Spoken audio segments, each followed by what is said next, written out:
let me just say that it's actually more of an honor than it would have been doing this, because I've had the opportunity to, well, actually, lately I've been doing more research just to be on point with what I feel like I remember as a kid growing up, and kind of like doing a refresher course on my hip hop history, because I know that a lot of people out there feel like they lived something and they remember it in its entirety, and we're so wrong so often, because as kids, especially for b-boys, we didn't have video, so whatever happened was for the moment and for the memory.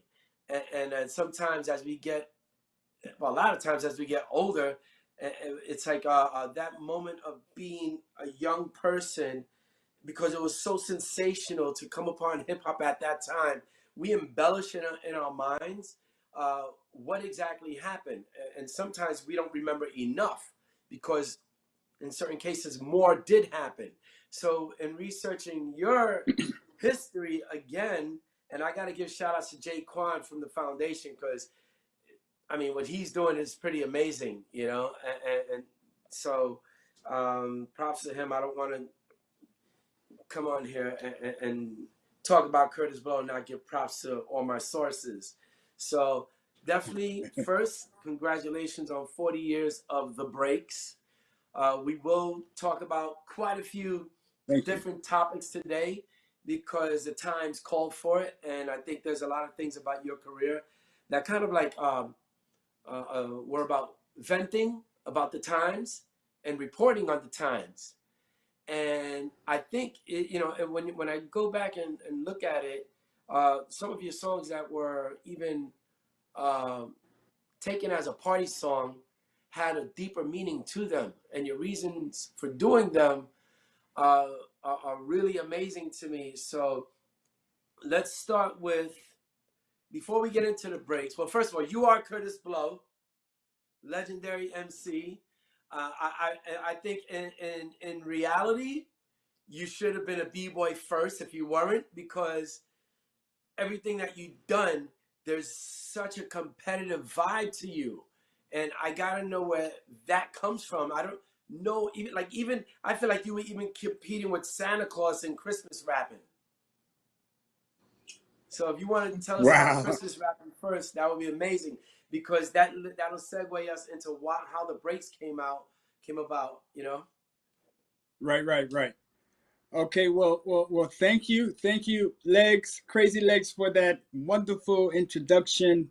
I am so blessed and fortunate and just happy to be here today. Yes, we are celebrating the 40th anniversary of my song, The Breaks, and I just want to say, it is really bad timing right now because of all of what we're going through with the double crisis, the coronavirus, and also all the protesting and everything. And I just want to take time out, first and foremost, to say my condolences to the family of George Floyd and all the families who have lost someone due to the systemic racism and the police brutality that is so upfront in our face right now because of the cell phone. And we're doing all of this protesting, and everybody I see, multicultural groups of people out there protesting, standing up, saying that we're not going to take it anymore.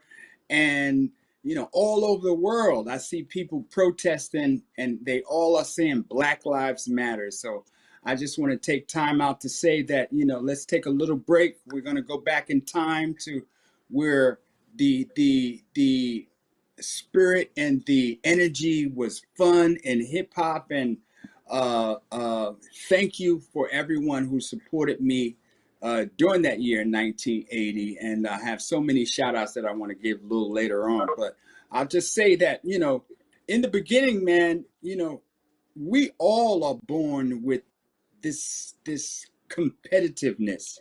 We're all won the race to be born. Just thinking about all those sperm cells, millions of sperm cells, and you beat everybody out in this race, right? That is a great story. Common denominator of everyone in humanity. we You're all a winner. compete. You're a winner. We had right. We had to compete in order to live, to be born. So You that are is, a we're super born with this smism. competitive, and you know what I mean. And then it goes back to my schooling. My education is a big part of who I am now.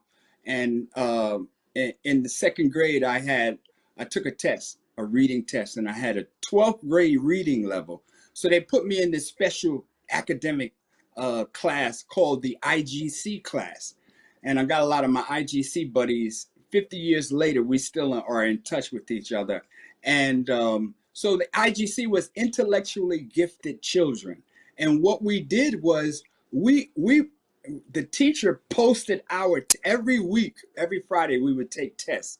And the teacher would post our tests on the blackboard of the top 10 scores for the class. And, you know, I'm not going to say I was top 10 every week, but I definitely was top 5 a couple of times, you You know. were And competing for so that. and I was competing. So that's where I got the competition to compete to get those great grades. You know, that was always my thing is to do the best that I could as far as testing and academics and going in school. That's where I got that competitiveness. And then in 72, I became a b-boy. Some fellas around my block who were older than me found out that this young kid, Kurtis, Lil Kurt, can do flips and acrobatics, and he's got a nice style. He got footwork and all this stuff. We need to put him down. So they put me down as their secret weapon to go to the battle when they were battling early in 72, 73.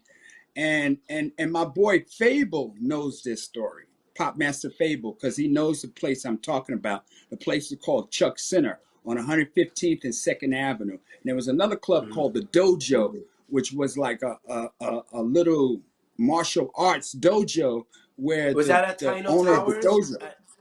At Taino No, it's in Towers, right Harlem. It's there. on the east side of Harlem, like Yeah, 120th Street yeah. on the east side. Was it called B? Right. Did they call it B&B Disco after a while? P&P Disco. No, that was in the Because Bronx, there was a right? place that was like a martial arts place, and it was also a Yes, club at the same time. Yes, yes, yes. yes. I used to So go there. places like that, that's where I started b-boying and getting into the competitions. And later on, uh, I got the opportunity to become a DJ because during that time, it was first the music. We loved the music of James Brown, soul music in a Mm-hmm. world of disco. And the break was the most important part of the song. When the break came, that's when you got energetic. That's when you did your best dance moves. That's when you created the crowd of people around you when the break came. So James Brown was my favorite artist during the time, and I was trying to mimic him and his dance moves because he was an incredible dancer. A lot of people call him the first b-boy. And I would so, definitely agree and with just that. mimicking him. Yeah, we used to have contests. Who could do the James Brown the best? You know what I mean? But just going down to the Yeah. floor and doing those splits and doing footwork and doing push-ups on the floor. Then there's that little curly move, you know, remember the Three Stooges, curly going around in a circle. That was it. Yeah, And then the freeze came, you know, yeah, and then you guys got into it and took it to the whole next level with the evolution, with the power moves that came in, with the backspin yeah. and the head spin, and And you know the that funny was thing the is most that incredible thing that I saw. the So original it was a backspin part was of the culture. Yes, it was a part of the culture that I remember that was so important to the whole culture as um, a unit. You see, I look at hip hop as a mother of 4 children. She has 4 children. She has the MC, she has the breaker, she has the DJ, and the graph artist. Now, all of these sons, one of the sons make it, the rapper. In this case, it's the rapper. He is the focal point of hip hop today. They're making all the money, right? Drake, Jay-Z, and everybody. Rap now is a focal point. So one of the brothers makes it, is successful in the family. So does he forget about his other brothers? Or does he try a to lot of support them them? have. You know what I mean? So Not this you. is this is my thing. This is why I say that, you know, the message to all the young people out there in hip hop today, don't forget about your brothers. You MCs that are out there, you have the opportunity to uplift your brother and show love to your brother. And don't let your family Yeah. die off. If you're successful, you want your family to be successful as well. Yeah. So this is my So whole, you know, okay. So let me spiel ask you that this: I so wanted to you say. do Christmas rapping, Yes. and watching that, uh, and to me that was my joint right there. Yeah, who did like Christmas rapping? It's a staple. That's straight up American staple, and if it isn't to someone, we need to get them checked out or checked in somewhere. But that leads to your follow up, which is the breaks. So Right. even within the breaks, you were very competitive within the breaks. It seems like there's a common thread throughout all your songs where you're like, the king is here, the best, or whatever, or my DJ is the best, and blah blah blah. So the thing is like when I hear those songs, it's like for me, the first time I saw you, I think it was either Skating Palace or Bruckner Roller Skating Rink, something like that. I went there to watch you perform Christmas rapping. You know, for me, hip hop was more fun than anything. It was my escapism to the realities of the oppression that I grew up in the 70s after the civil rights movement in 1968. They killed Martin Luther King, and you know, James Brown came out with that song, Say It Loud, I'm Black and I'm Proud. And then we Mm-hmm. had this movement of a lot of young people who were reaching puberty. And, you know, ancient African, in ancient African history, I had learned that, you know, a lot of the Africans, when they were reaching puberty, they would go out and brag and boast about themselves, about how great they were, just so that they could gain confidence in reaching puberty because they were reaching manhood. You know what I mean? So they were scared and Mm-hmm. afraid. So they used this ego or this building of confidence by saying how great they were, and also the dozens. I know you have you ever heard of the Yeah, I know. dozens that are Of like, course, snap you fights. know, talking back, snapping on you, you know, yeah, Yeah, yeah, yeah, yeah, you yeah, know, yeah. all of that type of stuff. And that's where it comes from. It comes out of the the reaching puberty and trying to gain confidence because, you know, you're about to become a man. So the other thing is also it was escapism to the racism that we have been, the inferiority complex that we Now you were have in been Queens, born right? with. At that time. Uh, I was in Queens and Harlem, both. okay. And so during that time, you know, that was my escapism to the inferiority complex and to the oppression, is to think of myself as being vain, I guess, or larger than life, or I'm the best. This is my confidence that I have to live with. Yeah, I am not inferior. I am the Hmm. best. I am superior. You know, and that's Yeah. how you get through that you know, that whole time of oppression, because it was the 70s. You know, the Bronx was burning up. You had the landlords burning down the buildings to collect the insurance money, and people stayed in these buildings and jimmied the Hey, electricity to get I've had to run electricity. out of those buildings that were being burned down, living in the Bronx. So yeah, You know, it was that was a tough crazy. time, man. That was a really, really tough time. It was like degradation. But the analogy is the hip hop, the culture comes out of that degradation, out of that oppression, out of that, you know, the expression of, yeah, we live in all this rubble, we live in all this uh, dirt, but we're not dirt. So that is Right. the analogy of hip hop. I mean, wait, The it's buildings are burning down on one side of the street, but the kids on the other put something together.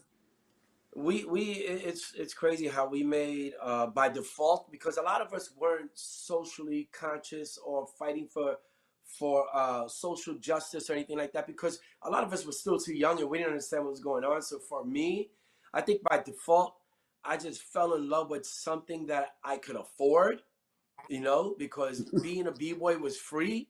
The only thing you had to do is convince your parents to buy you new sneakers, and you would just have to be able to, like, every weekend, either by word of mouth or listen for the sound of the boom from the echoing off the buildings, and find that jam so you could, show people, like, this is what I've been working on all week, and either win or you get smoked, but then you go back to the drawing board and you develop your craft again.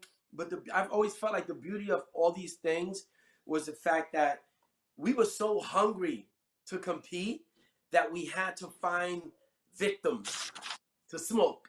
And that was the initial, I would say, between communities, bridging of the gaps, because our common interests in moves and battles and rank was the beginning of, like, all right, you battle, but then now it's like, yo, how'd you do that move?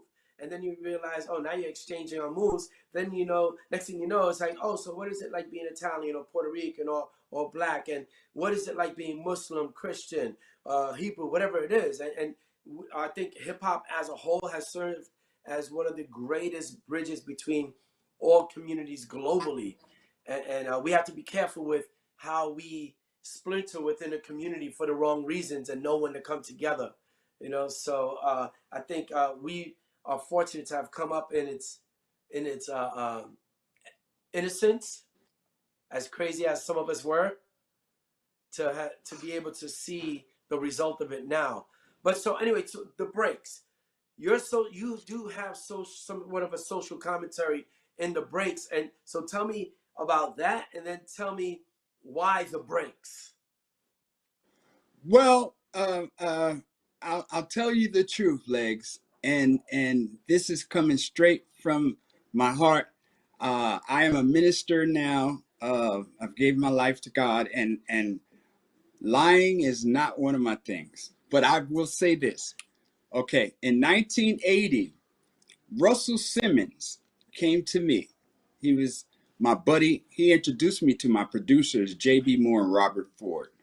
Now, he came to me, he said, well, the producers want to know what is going to be your next follow-up? What's going to be the concept of your next single after Christmas Rap? What do you want to do next? So I told him, I said, man, I want to make a song for all the B-boys. I want to make a song with a lot of breaks in it so the B-boys could do their thing. So he went back to the producers, and J.B. Moore sat me down, and he said, wow, that's like, there are many connotations to that word, the breaks. I know it's the best part of a song, and it's when you do your thing, but there's also breaks on a car, breaks on a bus, breaks that'll make you a superstar. There's an old record, a philosophy record that came out in the 1920s, and JB told me this story about the guy said that, oh, hey, Bucko, you say your wife left you, or you lost your job, or your car got towed away. Well, don't worry. The sun is going to come up. It's going to be all right. You'll be all right. You'll be together in a few days. Take it easy. Just say that's the break. And so that was the concept. The concept of the good things and bad things in one's life. Shit happens, right? So Yeah, that's the yeah, breaks. I agree. So So what that's I where the found concept came interesting, from. bro. The connotation. Huh? Yeah. So I noticed that, like, so for me, I'm used to, like, growing up, I couldn't imagine another person writing another MC's rhymes. But then I learned that Kaz was writing rhymes for people in the Cold Crush.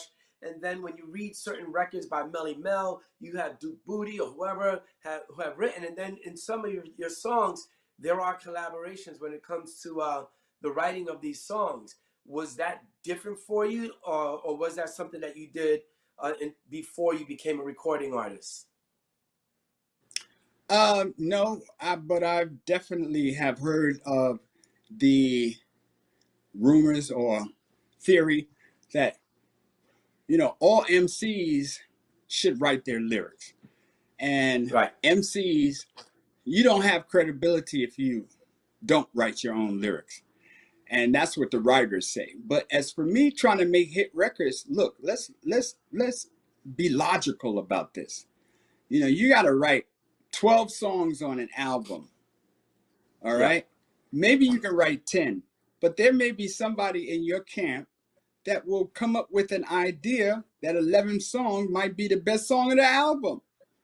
Yeah. So, look, I have made it my point to become successful. So, I'll take a hit from any. If it sounds good, let me record it. You got that song? Oh man, let me record it. I'll make it a big, big, big, huge hit. You know what I mean? Yeah. Like for instance, AJ, my DJ, rest in peace. AJ Mm-hmm. came to me one day. He said, "Man, I got this song. You got to do it." I tried to give it to Melly Mel. He didn't want it. Sylvia Robinson didn't want it. I tried to give it to the Lovebug Starsky. He didn't want it. So listen, a song called "If I Rule the World" tells a story about what you would do if you ruled the world. And I was like, wow, that's a great idea. Great idea. So we went into the studio, man.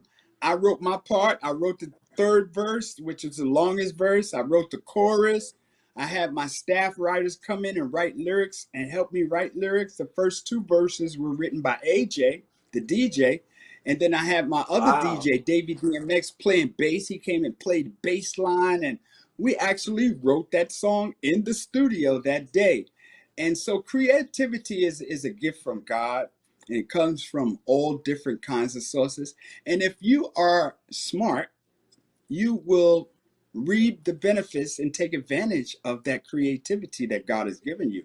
He'll give you a hit from somewhere. Your little niece at 4 years old might say something to you that'll be a hit song if you And you choose know, it to. was so much of a hit. You had Lauryn Hill use it. You had Nas use it. So your royalties must be ridiculous. Yes, God is good. And you know But let me give what's you wait, even one one thing. You have produced and discovered quite a few people that are pretty much they it's like their fame, they stand on their own. But if people were to look deeper, you know, from the Fat Boys to just I mean, I would say that you have a lot to do with Run DMC easily, and even if it's like inspiration, because they also took one of your songs and hard kind of times. remade it, Hard Times, and they remade it Yep. in their own way. And Hard Times is also social commentary. So Yes. um, I feel like, you know, just like everything that you've done from in the studio, on stage, and you know, writing and inspiring other people. I mean, when people talk about the goats and they don't look deeper than who was first, they're missing a whole other element with you, because you were basically the first to be um, you were an authentic hip hop commercial success on levels that other solo artists as MCs weren't able to become. You were first. Damn, let me just go over a couple of things over here. Basically, the first rap superstar. You know, you made. I mean, you're the fourth record ever. You know, to come out with Christmas rapping, and then you follow up with the breaks. First person to be on a major label. First rapper to produce a record. You're a producer on Sucker MCs. You produced for Fearless Four. You helped discover the Fat Boys. You had the first beverage endorsement. You were a lot of what was happening in Crush Groove had a lot to do with you.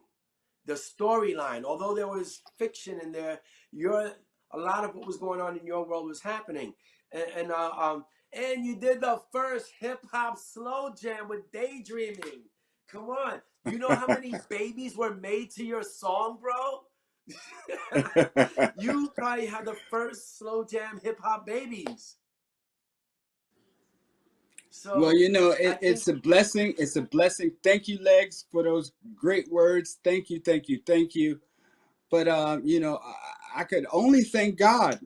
for the blessings that I have received through my life. As I think back, I'm writing my autobiography right now, Hmm. and so I'm taking a lot of time to reflect about those old days, and as I think back, man, it was like a miracle world for me, just traveling all around, meeting all the people representing hip hop when it was fresh and new, and trying to keep it clean, all the battles and all the debates and fights that I had with all the artists who wanted to curse on the microphone, and I'm saying, no, no, let's keep it clean, man. This is how we're going to spread it around the world if we keep it clean. And so I had all these battles and all these fights, and just fighting for the dignity and the integrity of hip hop, trying to make it something, a culture that everyone could love. And I'm just fortunate to be uh, still here to say that, we did it. We changed the world.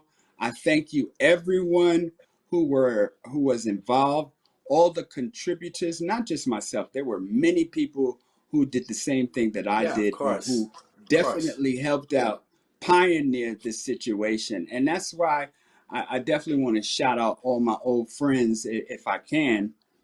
Yeah, Take we'll a get to minute that. to We're do gonna that. definitely do that. We'll Let's get to save that that. for the end. All right. But let's talk about But our first project working together was an anti-drug commercial, and that anti-drug commercial, um, it came up on my radar just recently, and I was blown away. I wish there was a clearer version of it, but we actually share a first together, and Frosty Freeze was in there. Take One, I think Mr. Freeze, maybe, I'm not sure, Ken Swift, but tell us. I mean, you know more about how that came to be than I do. Honestly, I don't even know if I was sober okay. doing that commercial. Okay. Okay, so here's what happened. All right, so it's 1980. I have the Breaks out. The Breaks is number one record in the country on the R&B charts. I was 21 years old, and had the number one record out. So here comes Russell Simmons again, my manager. By this time, Russell was my manager, and he said, "Man, I know this guy, Abby Hoffman, man. He's an old activist, man, a freedom fighter, and he wants to do this commercial, this anti-drug commercial. He's got the money from the federal government. They tried to pay him off to keep him silent and stuff like that, and stop him from his anarchy. And so I met him. I met Abby Hoffman, and I did my research on. He's from the Chicago 8. They turned into Chicago 7, and they were activists, political activists, of fighting for the rights of the minorities in Chicago during the national convention back in 1971 or something like that, right? So he went on to further his activist career and just fighting for people throughout the country. He did some things So down in he had Florida. the He did some things up in Connecticut. youth So he international actually party. came to me and asked Russell and I, could I be a part of this song? So during that time in 1980, there was a resurgence of b-boying on the streets of New York. I knew this because of the underground. People was coming, yo, b-boying is coming back, and they got new moves, man. It's incredible, most incredible thing, man. They got these new moves called like power moves, like backspins and head spins, and it's the most incredible thing. It's acrobatic now. You gotta see this. You gotta see it. So I saw Rocksteady Crew. They told me the Rocksteady Crew is the number one crew on the underground coming up. They're gonna be the big, big, big breakdance crew. Yes, so I said, well, we gotta use the Rocksteady Crew. We gotta have the Rocksteady Crew in this video while I'm singing, rapping this song, this anti-drug song. I gotta have some b-boys behind me breakdancing. So we figured it out where we did the actual song on the steps over there by Morningside Park, right on the southern tip of Was Columbia it Morning or University. Central Park? I really don't remember. Morningside Park. Yeah. Yep, right, Okay. right, right there by Columbia University. And that was the biggest drug part, actually. Cats were shooting up drugs. During that time, heroin was a big, big, big problem. And so Heroin, our acid, song was the PCP. first PSA for America to say no to drugs. That was the first, we started it off, the first PSA for hip hop. And it was a Rocksteady crew, man. I remember Ken Swift. I remember meeting, you know, oh, my boy. I gotta say this, Legs. This was my guy, my best friend out of the Rocksteady crew, because we became close after that. I Frosty remember we used to Freeze. hang out. Yeah, Frosty Freeze was my dude. I love him, love him. I Yeah, miss him so much. Rest in peace, Frosty. But yeah, he had his own style. I used to watch him, man. He's the first guy to do the backbreakers. I saw him do a backbreak. What are yeah. you doing? Oh my God. Boom. And all his little twists and turns. Remember his revolutions? He'd go around in the Yes, circle yes. about Call 50 them Zulu times. I spins. could only do 4. Right, right. He was incredible. He had his own style, but he was very nice. He was energetic. He Yeah. had passion. He had love for hip hop. He was really what hip hop is. He was the example of what true hip hop is. Every time I Hmm. saw him, he would throw his hands in it. Curtis blow really loud. Everybody in the whole room. I said, Frosty, be quiet. I don't want nobody to know I'm here. Curtis blow. He gave me a big hug every time I saw him. It was always love. Yeah. I miss him so much. But I remember Mr. Freeze was there as well. We also went on to Okay. do many things. He was out in Vegas and managing a Right. club out there. I played his club 3 or 4 times. So he treated me with a lot of love and remembered those old days and stuff like that. Ken Swift is still around as well. Have you Yeah. seen him? Yeah. I haven't seen him in Yeah, a yeah. while. I mean, he has another crew that he's part of. But Ah, Ken Swift is still the legend. He's still, his history is always going to be celebrated. That's undeniable. No one can ever take that away from him, whether he's part of Rocksteady crew or not. That is that. I mean, we will but that's always my hold thing. Ken Swift's history in high I regard. love so from that commercial, that PSA that we did, I actually thought of myself as part of the Rocksteady crew. I thought I was part of you guys' family.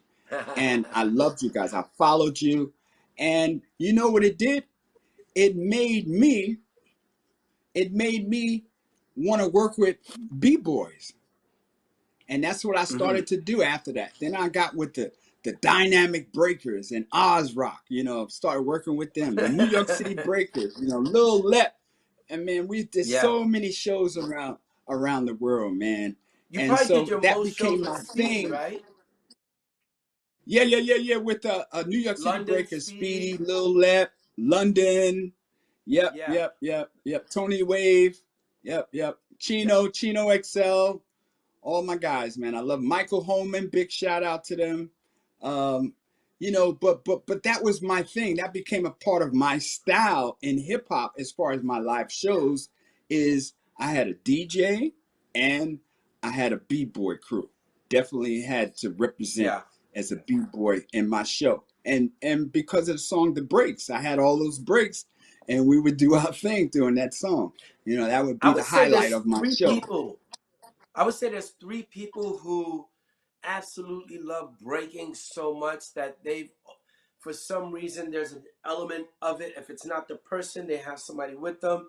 And I would say you would be at the forefront of having B-Boys perform with you.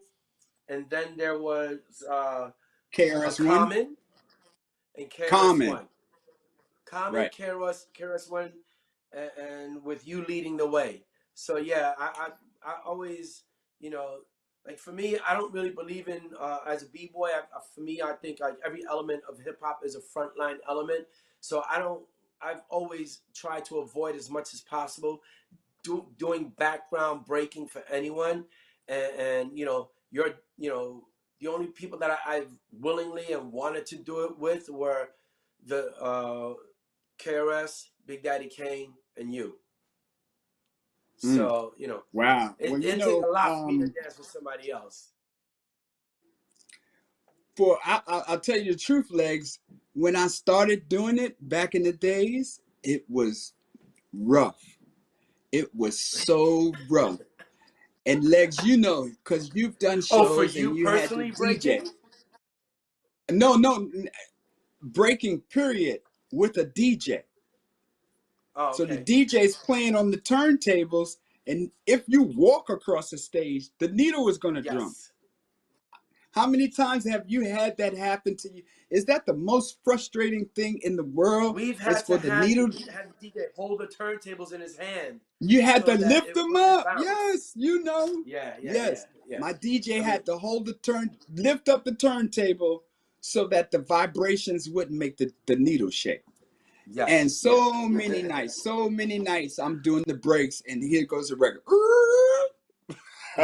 Oh my God. Oh my So God. now, So so what let me know. saved So it was the DAT tape. We replaced the yes, DJ yes. with the Oh DAT yeah. tape or tape. Shows got better Then with then it that would tape, work. without a doubt. Yeah. Yep, So yep. now I mean, we're in a situation where we all are, and and again, thank you for even doing what you did for me at Porter Rock Study. I mean, to me, that is, whether you know it or not, what we do in Puerto Rico is really a lot about humanitarian work and economic development and supporting the locals. So I don't know if you know how much you helped me by being there when you came out there, but you did, and that was amazing. So thank you for that. But then, right now we have everything that's going on, and everyone's trying to figure out an angle as to, all right, well, what are we supporting now? What's legit? Who's hijacking? Who is really about making sure that it's not just about the moment, but the long term? And you have a new Wow. organization that you're working with. So if you could tell us about that organization and why you're doing it and what it's about and just its whole agenda. Well, the organization is called the Humanity Coalition, and basically what it is an umbrella organization, an organization that wants to unite all of the organizations fighting for the equality and fighting against the systemic racism that is plaguing our society, that has plagued our society for 400 years. So now I'm looking around, like I said before, I'm looking around the TV and MSNBC, CNN, and I see all these protests around the world. But what they are Mm-hmm. protesting is this this this unequal treatment to African Americans. So that's the point Mm-hmm. right there. So we are joining forces with everyone who believes in fighting against this crisis. And Mm-hmm. so the humanitarian coalition will be a hub of information. We're going to start this big database of all the information for all the organizations to tap into, to be a part of. We'll have a hub as far as the websites you can go to and find out all the information. We're sharing information that we create from this big, huge database. And we'll share this information to all the organizations around that are fighting. And also, we are supporting the different events and policies and plan of actions from these organizations. Like, for instance, Mm-hmm. the NAN organization, the National Action Network, which Reverend Al Sharpton, they're doing a big Mm-hmm. march on Washington on August 28th. And so we want to get out there and promote it and help promote it and support it and make sure communicates to all the organizations around the country that this is going down and we need to support this, and let's all roll together, because when we're united, we have more power than we do things separately and individually. And I don't think there is an organization that is the unifying organization for all the organizations fighting Mm-hmm. this present crisis. So, for me, and this is just on the strength of like growing up in the Bronx and growing up in hip hop. For me, I grew up in Black and Latino neighborhoods, and growing up like that in New York. I think New York upbringing is very different from the rest of the United States or the rest of the world. because the way we are overlapping each other within communities brings together such a bond that we're more alike than we are different, or it brings us closer to being alike than we are different. And um, as a person who, I started b-boying in 77, and the actual first person I saw was actually a Puerto Rican DJ. But then I learned about Charlie Chase, and then I learned about Whip a Whip, and what's his oh god, Ruby D, and Junebug. so many different. Yeah, yeah, and then DJ Disco Wiz, and then to find out that DMC, he found out that he was actually Dominican, and I was like, whoa, okay, that's mind blowing, because he went throughout life thinking he was one thing, but to me, should it really matter? Because especially when we grow up the way we did out here, it's like it's not like I hung out with people and be like, yo, I'm gonna go hang out with my black friends, but I was criticized for hanging out with my black friends, by people who were just like not forward thinking and not about unity. So it's good, like watching everything that I see right now with the diversity of all these different people protesting. It's something that we haven't seen in our generation as adults or teenagers. Maybe when you were in your early days, you knew about what your parents were going through, but to see this happening live and play out the way it is, I can only hope that everyone who looks at the situation, uh, especially being Puerto Rican and knowing that in my family there are black people, that, and this is like what I'm telling people out there, if it's a black problem, it's our problem too. And the same way, I would want our problem to be your problem. And we also, whatever we celebrate, we also celebrate for each other and with each other. So, you know, I know you've lived the same experience as me, but when you travel around the country, around the world, do you notice that people are more separated than we have been over here in New York and may not understand how we vibe with each other? Oh, oh yes. Racism has been around in this country to Black Americans for 400 years. Mm-hmm. Okay, so um, New York is a different ballgame. Yes, we have the melting pot. There Yeah. are many people of color in New York. It is the example of the true meaning of what America is all about. The melting pot. All the races living together in harmony. This is the concept. But it has not been so. It has not been a reality for African Americans. We have been uh, inhumanely treated for over 400 years. So now we see um, people around the world, like I said again, this multicultural protesting from people around. I mean, I see my boys in London protesting, my people in Germany, Yeah. Italy. It's incredible to see how humanity, this is a threat against humanity. And like you said, if there is a threat to one person in humanity, that's an Mm-hmm. indirect threat to all of humanity. It's a When domino there is effect. one person, when there is one person who dies, that is a threat indirectly to all of humanity. And we have to Yeah. look at it as this. So what we're trying to do again with the Humanity Coalition is bring everybody together, unite. We Mm-hmm. all need to unite. People of color need to unite, and this is a revolution, a change. So now things will be different. So as I ride around the country, yeah, I see racism. Some of it is subtle, some of it is not so subtle, some of it is blatant and out in your face. But I know that there is a time. We now have the time, the opportunity to change it. And I see people standing up Yeah. all over the world ready for that change.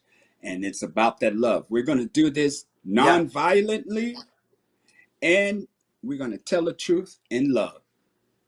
I, I feel Amen. like right now, if someone isn't trying to be at the table, they're not part of the solution. You know, They're part of the a problem. lot of us need to come to the table, because I think there are a lot of people who are inherently racist because of the way they were brought up, because of the community that they live in. And sometimes things happen and they play out, and you can see it for what it is, as the bullshit that it is. But then when you start digging deeper, and then it's like, yo, sometimes that person is just ignorant and doesn't even know it, even though they Right. should know it. But I Right. think that it's a very important time for education, and kind of showing people how they are racist. Because I believe that even you and I can be racist in ways that we don't even know, but someone else has to point Right. it out and bring it to our attention. And that's just a starting place to work from. So I hope that Right. uh, people take the opportunity to sit down at the table and figure each other out, because as much as people want to be like, cancel 2020, cancel 2020. I'm like, no, 2020 needed to happen because 2020 is causing soul searching for everybody. So if you're not looking at the as bad as it is, if you don't see what can happen out of this, and like finally happening out of this, you're blind and you're only thinking about the moment and not down the road. Like, okay, yeah, you point it out, you figure it out, you make it better, and you reunite. Because if we just think about dividing everyone, it's never gonna end. Exactly. I totally agree. And it's so very important that we all unite and come together and make it happen, because that is how things are done. In history, whenever there was the people coming together and uniting, that's when it became a problem for the controlling factors, okay, in history. Like, for instance, let's just take, there's so many things in history, but I want to say that, um, we have to come together and unite. And those who don't, you're just part of the problem, like you say. And it reminds me of that story, Rip Van Winkle. Rip Van Winkle went up into the mountains and slept for 20 years.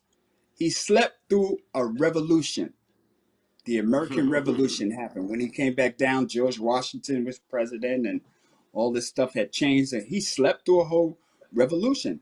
And I see a lot of us today, a lot of our people today are sleeping through a revolution. If you sit back and do nothing, when you see everyone else is making a change or trying to help this change, and you do nothing, you are part of the problem. You are Right? enabling the problem by Yes. doing nothing. So I totally agree with you on that tip, Legs. Yes. People got to So stop I being want I complacent. want to definitely shout out Red Bull, Yes. because Do the shout outs, they bro. are they're about to donate to this Who? organization, Who? Red Bull, Oh, okay. and Dope. and the organization of my choice. So I want to do it for the Humanity Coalition, but I think that is great that companies are now seeing the light and wanting to invest into the Black community. I think it's great. As the Black community in America, we spend over $1 trillion a year. We have $1 trillion a year of Mm-hmm. gross national product, our income, Yeah. our spending power. That's incredible. So our mission is to take half of that money, a $500 billion, and reinvest it into the Black community. Guys, you can't go wrong with this. All right. So Martin Luther King is at the forefront, telling everyone, support the Black community, support the minority community, and that will create that economic power that we need in order to make Mm-hmm. systemic changes. And Yeah. and that's how you make the change. The demonstrations have to lead to legislation. So we're fighting to change the laws in Yes. this country, Yes. federal laws. that have been going on for Exactly. years. So how you do it is by having the economic power and telling the truth in love, but you have the economic base so that you'll have the power to force legislation, meaning government, if you don't do this, we're going to boycott you, we can shut the store down, and we can protest. So the demonstrations have to lead to legislation, and the legislation needs to create this economic base, because as African Americans, 61% of African Americans are poor. We need to end poverty. This country is the richest country in the world. There Yep. should be no poverty. We're too rich, Mm-hmm. Let's raise each other up, you know? man. That's all we can do right now. We need to understand Yep. the power that we are as a unit, and that's just not black, brown, and Asian, but everyone who is of the right mind state as a universal family, so that we can move forward and get past racism, man. I appreciate you. So if you want to do your shout outs also to your homies that you wanted to shout out, that's a great thing. I Yes. think you should recognize those people you appreciate. Okay. Yes. Yes. Thank you, Lex. Thank you. Yes, it's the anniversary, 40th anniversary of the breaks, and I thank God for giving me the opportunity and the blessing to make it happen. I want to shout out JB Moore and Robert Ford, the producers, Russell Simmons, the son of Curtis Blow, Reverend Run. I want to shout out William Waring, Billy Bill, my best friend for so many years. He's the b-boy that asked me to get down with his crew, and then he went on to become a writer and wrote that song, 8 Million Stories, Hard Times. He did Games People Play, Basketball, wrote a lot of songs for Curtis Blow, and that was my Wow. staff writer. I love him dearly. Also, Danny Harris, rest in peace. That was Billy Bill's friend that he introduced me to. Danny Harris was a guitar player, played on many of my songs. He's part of the Orange Crush Band and my crew over there in Sugar Hill, the Hill Boys. Also, my Mm-hmm. b-boy partner, Vernon, Ace Deuce, rest in peace. Tony Jones, rest in peace. Godfrey and Blue. Tony Schamberger, incredible b-boy. He's out there on 145th Street in St. Nick, right by the right by the train station, selling cosmetics right out there. Check my boy Tony Schamberger out. All right. Then I want to go to the Bronx and get the old school b-boys that were at that party, that first party on August 11th, 1973, that Cool Herc party. His sister Cindy Campbell. Shout out to Cool Herc. Shout out to Cindy. Shout out to Trixie, b-boy Trixie, Sasa, Dancing Doug, the legendary Smith twins, DJ Clark Kent, my boy, the amazing Bobo. Rest in peace, Wallace D. The Mad Hatter, big shout out, Dancing Doll, the females. Did you know that we first started breakdancing in 73, 74, and we danced against girls? We didn't start Hey, dancing against guys till later on in 76, 77. All I right, so big always shout shout out out to to Dancing the Doll. Negroes, man. Big shout out to Eileen. Big shout out to Kellogg's and Stephanie from Chuck Center. Big shout out to the Rocksteady crew. Ken Swift, Frosty Freeze, and Mr. Freeze. Man, and you Crazy Legs, man. I love you for life, Thank you, forever. my brother. Same here. Shout out to the New York City Breakers, Lil Lep, Yes. Tony Wave, Chino XL, Michael Holman. Shout out to the Air Rest in Force peace, crew out in Kick Line, my LA. Glide Master. Glide, Rest in peace, yes, Glide yes, Master. yes. Yes. Shout out to the Air Force crew over there in LA, Lil Caesar and Chuco. Rest in Yeah. peace to my man Animation. Wow, that was Yes. my dude right there. I love him. Yes. Shout out to the LA Breakers. Oh, shout out to Willpower. He's over in Denmark, Mm-hmm. from the Air Force crew.